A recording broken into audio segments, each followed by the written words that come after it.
तो हेलो मेरे प्यारे साथियों, स्मार्ट एजुकेशन 24 चैनल में आप लोग का स्वागत है। तो आज की इस वीडियो में बताने वाले हैं कि किसी ने पूछा था कि दो अंकों वाली कितनी संख्याएं दो से विभाज्य है। मतलब इसका कहना में क्या था कि दो अंकों वाली कितनी संख्याएं दो से भाग लग सकती है।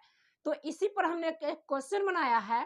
तो चलिए हम इस क्वेश्चन पे जरा ध्यान लगाते हैं और समझते हैं कि क्या है क्वेश्चन और कैसे बनाया जाता है। चलिए गौर से देखिएगा और इस वीडियो में देखने के लिए आए हैं तो शुरू से लास्ट तक जरूर बने रहिएगा, तभी समझ में आएगा, नहीं तो अन्यथा समझ में नहीं आने वाला है। चलते हैं हम क्वेश्चन की दिशा में। चलिए, तो क्वेश्चन कहता है दो अंकों वाली कितनी संख्याएं दो से विभाज्य है। मतलब ये क्वेश्चन कहां से आया? ये क्लास 10th NCERT मैथ का चैप्टर समांतर शरीरी से चैप्टर है 5.2 का क्वेश्चन है।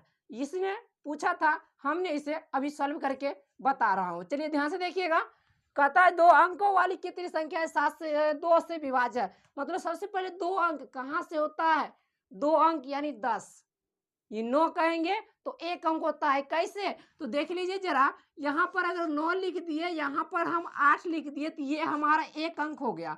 तो एक अंक हो गया, इसे हमें नहीं लेना है। क्या नहीं लेना है?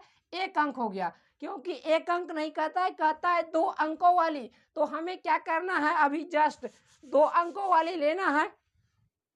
तो दो अंकों वाली संख्या लेना है। तेरा देखिएगा, तो दो अंकों वाली संख्या हमारा क्या 11 है। हाँ 11 है, बल्कि क्या कहता है क्वेश्चन?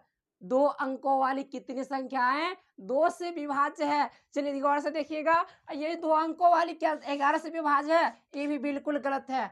क्यों गलत है? क्योंकि इसमें दो से विभाज्य नहीं ले, दो से भाग नहीं लगती है। तो दो अंकों वाली एक और क्या छूट गया? एक है 10 और है 12। तो हम चलिए शुरू में लेते हैं एक 10, दो दो बढ़ाते जाइए, जैसे 12, 14 और यहाँ पे 16। अब डॉट डॉट डॉट कीजिए। अब अंतिम कितना अंक होता है? अंतिम 3 अंक में देखिए, 3 अंक में 100 आता है। 3 अंक में 100 आता है, तो उससे नीचे 2 अंक में 99 आता है। क्या 99 दो से विभाज्य है? नहीं, दो से विभाज्य नहीं है। तो उससे कम क्या आता है? 98। 98 दो से विभाज्य है। हाँ बिल्कुल सही है, 98 दो से विभाज्य है। तो अंतिम संख्या मेरा 98 है, क्योंकि दो अंकों की लास्ट संख्या हमारा 98 है। तो चलिए यहाँ पे सॉल्व करते हैं। तो A1 हो जाएगा हमारा 10। अब A2 हो जाएगा हमारा 12। अब यहाँ पे क्या पूछ रहा है? यानी A1 यानी प्रथम पद 10, द्वितीय पद 12। अब यहाँ पर D निकालना है। D का मतलब क्या होता है सर? D का मतलब सार्वंतर होता है। तो D का मतलब सार्वंतर होता है, तो D यानी सार्वंतर बराबर A2 माइनस A1 होता है। तो A2 हमारा क्या है? A2 हमारा 12 है, माइनस A1 क्या है? माइनस A1 10 है। तो बराबर हो गया, यहाँ पे घटाएंगे तो 2, यानी डी का मान यानी सार्व अंतर हमारा 2 निकल के आ गया। अब चलिए सर क्वेश्चन की तरफ चलते हैं, बहुत मजे आने वाला है इस क्वेश्चन में, जरा ध्यान से देखिएगा।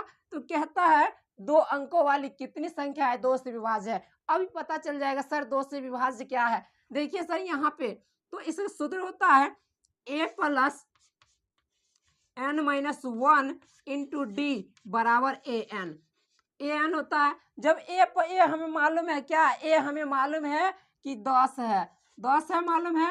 एन को नहीं पता है, तो एन हम वैसे छोड़ देंगे। एन को नहीं पता है। डी हम क्या निकाले थे सर? डी हम 2 निकाले थे, तो 2 लिख दिए। और एन क्या दिया गया है? हमारा अंतिम संख्या 98 दिया गया है, 98 लिख देते हैं। अब चलिए सर इसे सॉल्व करते हैं। तो हो जाता है 10 प्लस 2 को एन से गुना करेंगे तो 2n हो जाएगा, माइनस 2 को 1 से गुना करेंगे 2 हो जाएगा, बराबर ये 98 आ गया। क्या सर समझ रहे हैं? अगर ना समझिएगा तो एक बार कमेंट करके जरूर बताइएगा। तो यहाँ पे हो जाएगा 2n बराबर 98, और ये माइनस था, बराबर को सर जाएगा तो प्लस में 2 हो गया। क्या हो गया सर? 2 हो गया। अब यहाँ पे जरा समझिएगा कि 2n बराबर 100 होता है। तो यहाँ पर 2n बराबर 100 जब हो गया, तो यहाँ पे क्या करना है सर?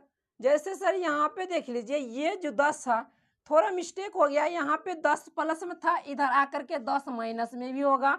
जैसे ये 100 हो गया तो -10 भी तो करना है। जब यहाँ पे -10 करना है तो यहाँ पर हो जाएगा 2n बराबर 100 में से 10 घटाएंगे तो 90 आ रहा है। जब 90 आ रहा है तो यहाँ पर n का मान 90 और बट्टे में 2, इसका उत्तर क्या हो गया? तो 45 इसका उत्तर हो गया। तो यहाँ से हमें सिद्ध होता है कि 2 अंकों वाली 45 गो संख्या है कि 2 से विभाज्य हो जाए। क्या सर वीडियो समझ में आया? अगर वीडियो समझ में आ गया तो जाते जाते अपने वीडियो को लाइक कीजिएगा, शेयर कीजिएगा, चैनल पर नए होंगे चैनल को सब्सक्राइब कर दीजिएगा। धन्यवाद सर।